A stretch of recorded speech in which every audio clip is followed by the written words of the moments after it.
Orange vous présente Yafrika, le podcast de la nouvelle scène artistique africaine. Réalisé par Dana Sayag.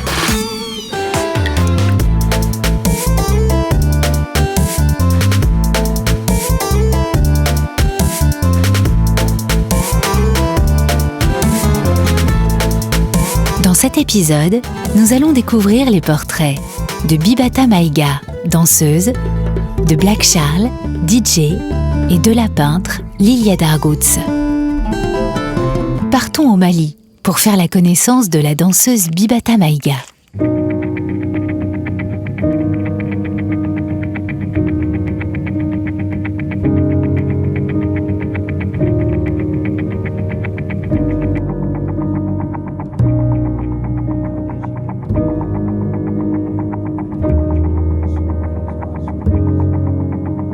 Mon nom c'est Bibata Ibrahim Maïga.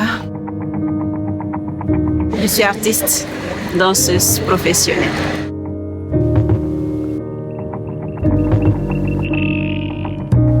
Je dansais beaucoup quand j'étais petite. Et je me rappelle même que ma tante m'avait renvoyée de chez elle parce que je dansais. Comme elle était musulmane et puis elle trouvait que la danse était haram. Donc, il y a quelque chose qui grandissait en moi qui était haram. J'imitais plus Shakira. J'étais plus fan d'elle.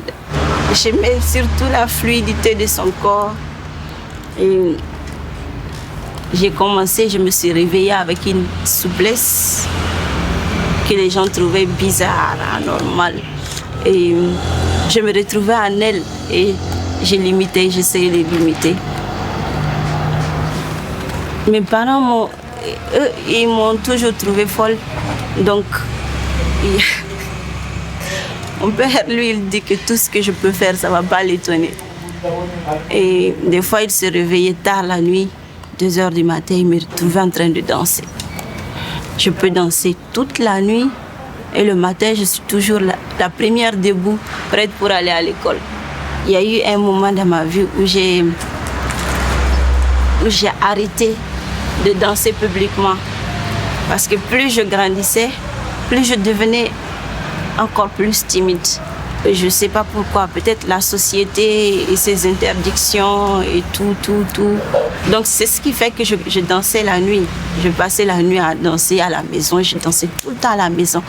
Mais dehors, quand je sortais, c'est comme si je suis morte, quoi. Comme si je suis une fille très calme, très timide, qui ne dansait pas, qui ne savait même pas ce que ça veut dire danser. Je suis timide mais j'ai généralement beaucoup de choses à dire. Mais comme je ne suis pas douée pour parler, ça prend du temps. C'est ça.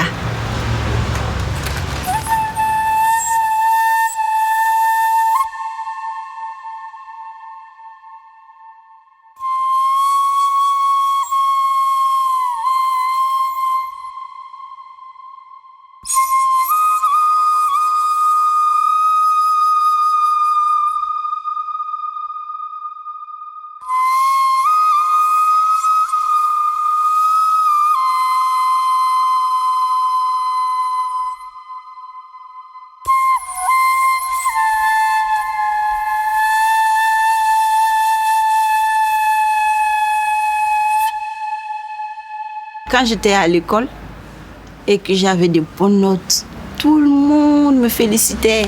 Tout le monde, non, Biba, vraiment, tu travailles bien, c'est bien.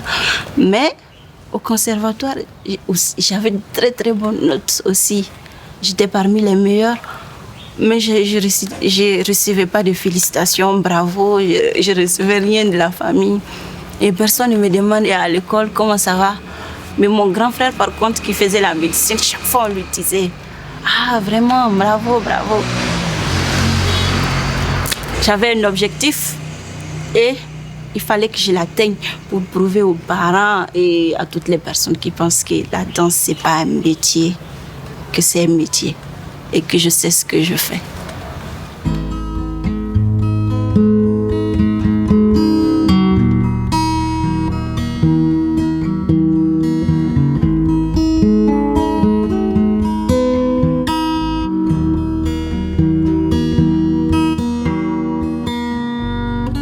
tu aimes vraiment quelque chose, c'est que tu as la chose dans ton âme. Et de faire de ça, c'est comme si tu te condamnais, tu t'emprisonnais, quoi. C'est comme si tu ne voulais plus vivre.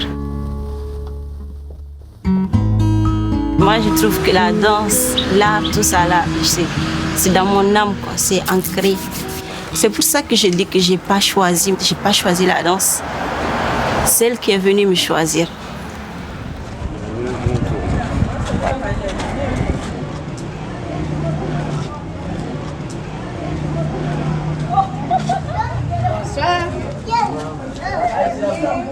Depuis le début, j'ai remarqué que je travaille beaucoup avec les émotions et les sentiments, plus qu'avec la beauté du mouvement. En danse, je ne peux pas travailler sur un thème qui ne me touche pas. Et j'ai travaillé sur l'esprit. J'ai un nouveau solo que je suis en train de travailler, qui est, je peux dire, c'est mon tout premier solo et travail. Et ça s'intitule Esprit bavard. Et ça me concerne directement. Je n'étais pas du tout inspirée.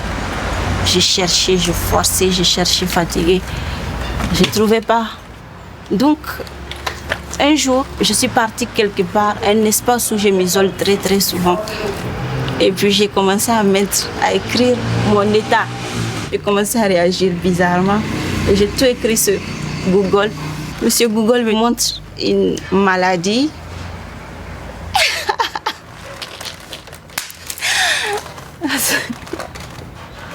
Donc Google me montre une maladie borderline. J'ai dit quoi? C'est quoi ça? Non. Et puis j'ai commencé à faire mes recherches sur moi. Donc j'ai commencé à toucher sur la danse des possédés du Nord chez moi.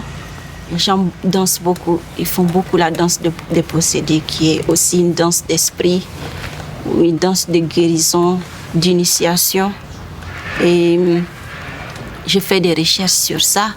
J'ai commencé à essayer de mettre les deux en rapport, la danse des possédés et borderline là. Le but, c'est de toucher à la tradition et au modernisme.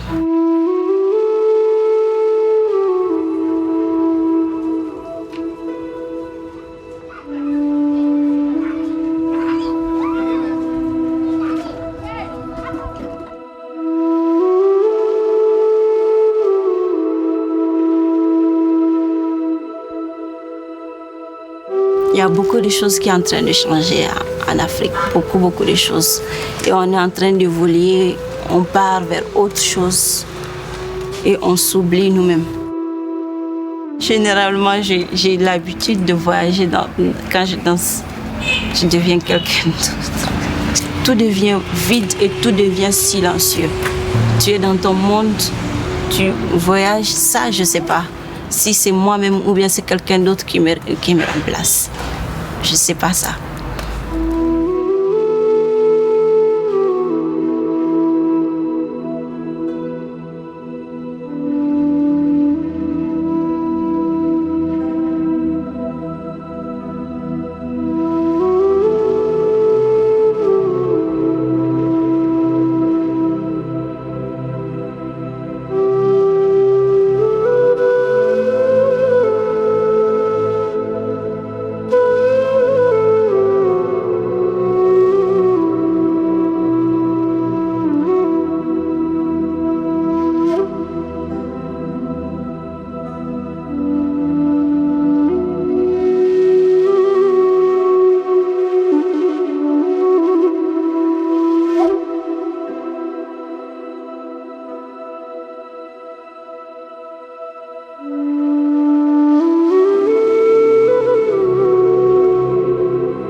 Je peux dire que le regard aussi, on dirait que ça développe, ça multiplie ma force en fait. Les gens autour de moi, l'énergie, ça se sent et ça se sent sur mon corps, en moi, dans mon esprit. Et ça ça m'aide encore à voyager.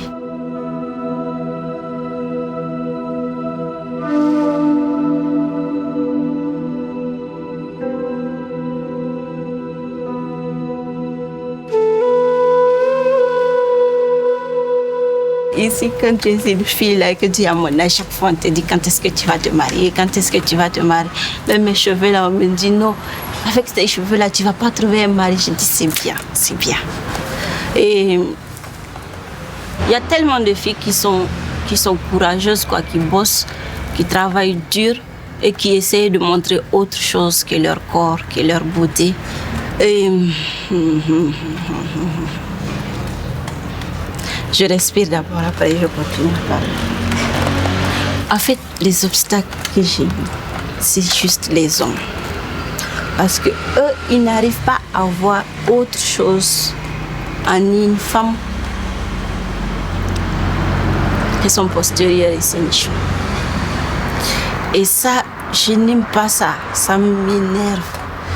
Tu pars pour parler de travail et le gars, il te sort des trucs pour te casser le moral. Et je me disais que peut-être si j'étais un homme, peut-être que ça serait plus facile pour moi. Et c'est ça qui m'a poussée même à me dire je vais me débrouiller toute seule.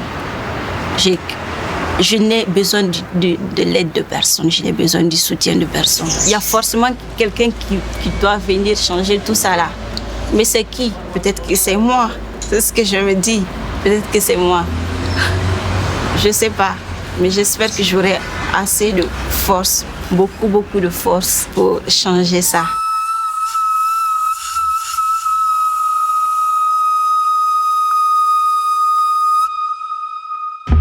Black Charles est un DJ d'Abidjan. Nous nous rendons en Côte d'Ivoire pour le rencontrer et l'écouter.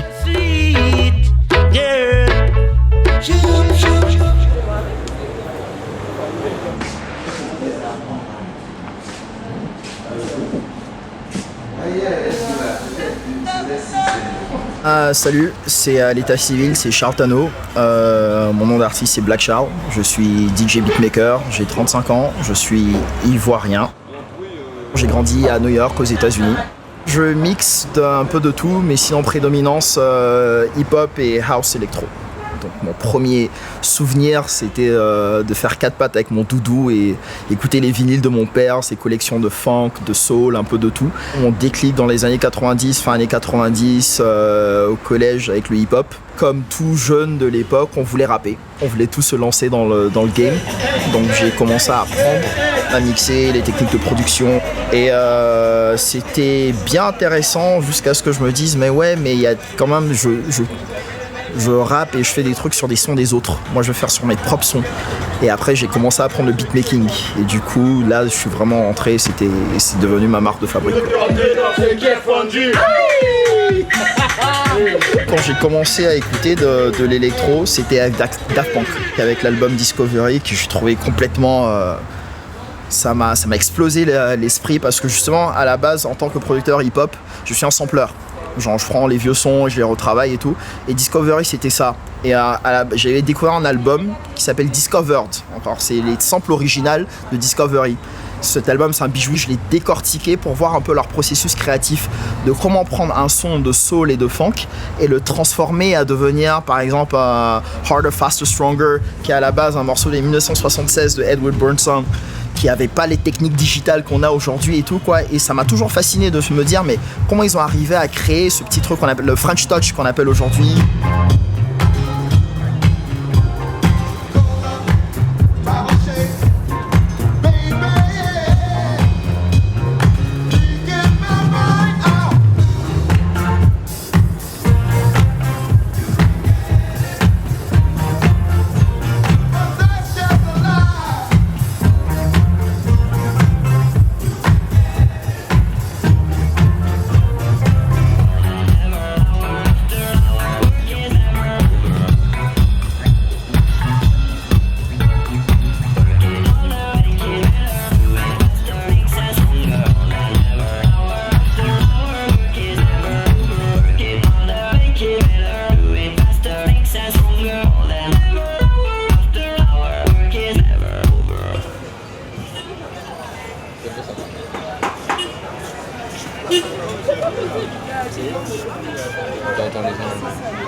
Je suis de retour en Côte d'Ivoire depuis 2008. C'est un flou total parce que je suis déraciné. Je suis ivoirien mais conditionné de manière occidentale. Donc je suis dans mon pays mais je suis pas dans mon pays. C'est un peu bizarre. On est très ouvert musicalement ici, même si on a une prédominance pour le coupé-décalé actuel. Mais on est très ouvert musicalement. Et pourquoi il n'y a pas de scène électro? Surtout que pour l'Afro House, en termes techniques, rythmiquement parlant, c'est exactement similaire que notre coupé-décalé qu'on écoute ici. C'est les mêmes sonorités. Et les médias devaient vraiment mettre l'accent dessus pour démocratiser un peu plus la chose.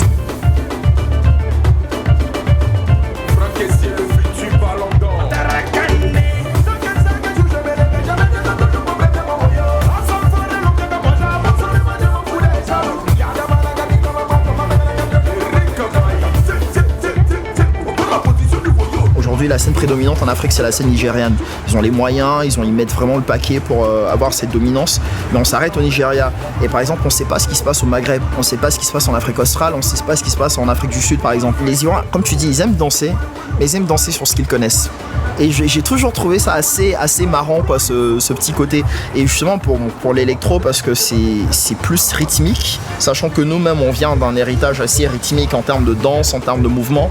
Mais malgré ça, s'ils reconnaissent pas, s'il n'y a pas genre une petite voix de Rihanna ou un petit truc qui passe à la télé qu'ils connaissent pas, ça passe pas. Ça passe vraiment pas.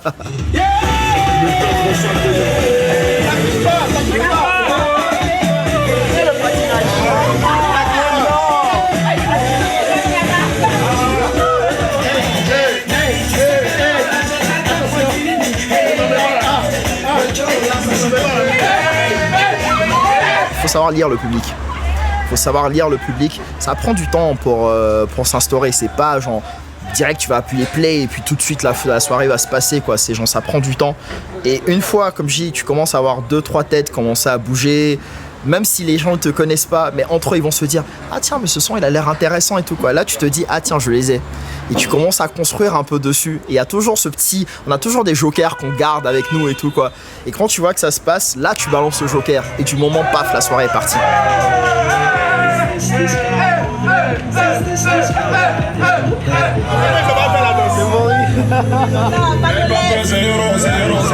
J'ai une anecdote à ce sujet. Le premier spot où je mixais, j'avais mis un son, c'était un vieux son de Stevie Wonder, assez funky et tout. Et je jouais, on avait toutes les portes ouvertes. Et t'as un clochard qui se promenait. Et le mec il passe et il rentre dans la boîte. Et il commence à danser.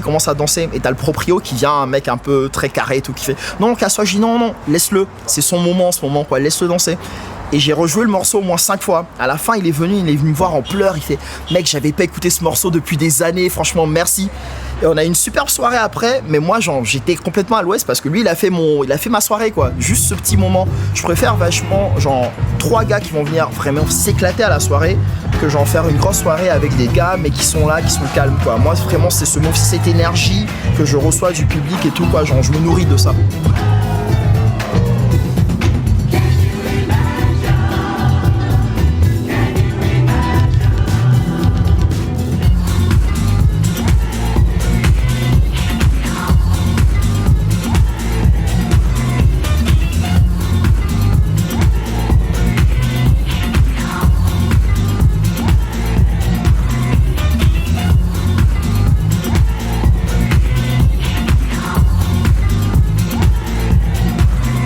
Dans un premier temps, c'est vraiment démocratiser l'électro, la house à Abidjan. Qu'on dise que vraiment qu'il y a une scène de house, une véritable scène de house à Abidjan. Mais vraiment arriver à un event où que ça soit le jeune de Yopougon ou le jeune UP de Cocody et tout, quoi, soient ensemble et dansent. Mais vraiment danse. Pas c'est truc, je suis avec mon verre, non, vraiment danse.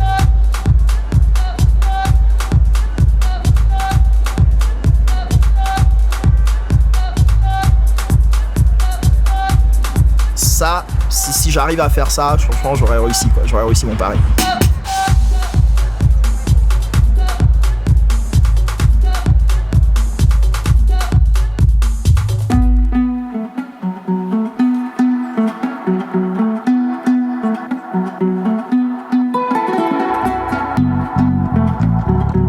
Cap au nord, vers la Tunisie, où la peintre Lilia Dargouts nous attend.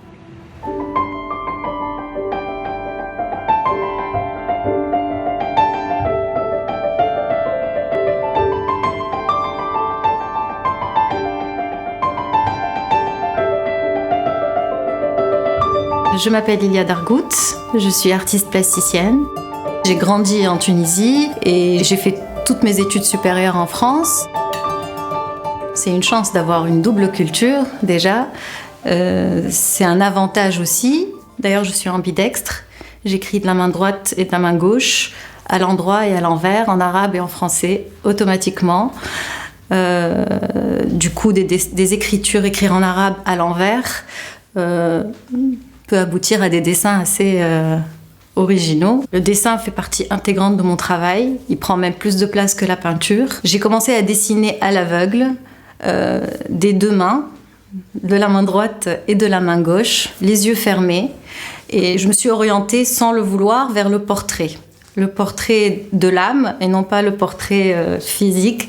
Du coup, c'est vraiment du dessin automatique pour capter l'âme avec un minimum de traits et un maximum d'expression. Aujourd'hui, j'invente une sorte de nouvelle écriture qui est très personnelle.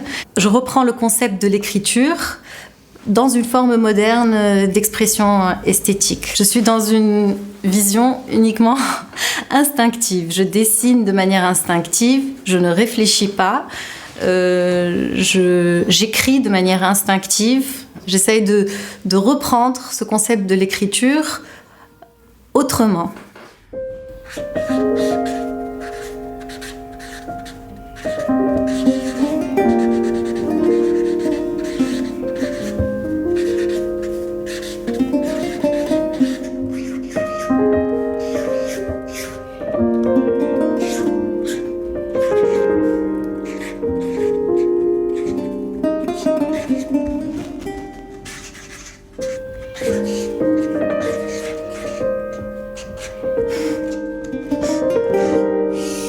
En fait, c'est ma grand-mère quand j'étais jeune. Elle adorait faire fondre le plomb. Elle disait que quand on faisait fondre du plomb, ça permettait d'apaiser les tensions de 40 maisons autour. C'est devenu carrément un rituel qui se fait entre femmes. Elles se rassemblent, elles font fondre du plomb, elles arrivent à interpréter l'avenir. Faire fondre le plomb dans de l'eau, ça permet de donner des sculptures informelles qui sont décryptées par les voyantes. J'ai fait tout un travail photographique sur les sculptures qui allaient être interprétées. Ce qui était intéressant, c'était de garder ces sculptures-là, de les prendre en photo pour leur donner une autre dimension et de les réapprivoiser dans mon art. Les rituels divinatoires sont interdits en islam, c'est-à-dire qu'il faut faire confiance à Dieu sur son avenir et il ne faut pas chercher à le connaître. Ça se fait dans les maisons, en huis clos, c'est-à-dire on n'en parle pas autour. On le fait pour nous, on le fait de manière très discrète. Après, c'est quand même un phénomène de société qui concerne toutes les familles.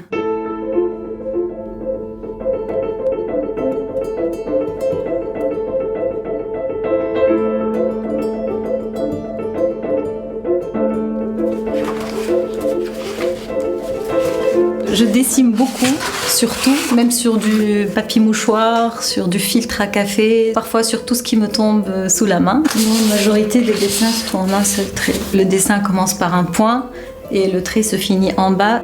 À aucun moment je ne lève la main. Houssine Tili, historien de l'art. L'art contemporain en Tunisie est critique. Lilia est une plasticienne. Elle travaille dans le sens de la duplication de l'image. Elle a fait des portraits, des dizaines de portraits qui sont collés l'un à l'autre. Et c'est dans le cadre d'un art, disons, contemporain. L'autre lien que Lilia développe avec l'art, c'est à travers l'artisanat aussi. L'art contemporain ne perd pas l'honneur. L'art contemporain en Tunisie ne perd pas l'honneur du réel.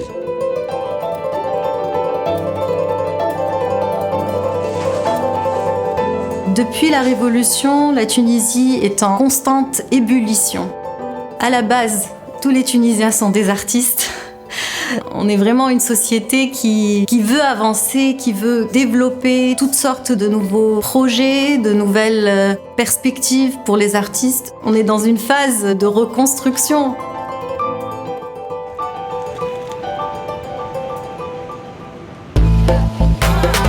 Orange Blanche vous a présenté Yafrika, le podcast de la nouvelle scène artistique africaine.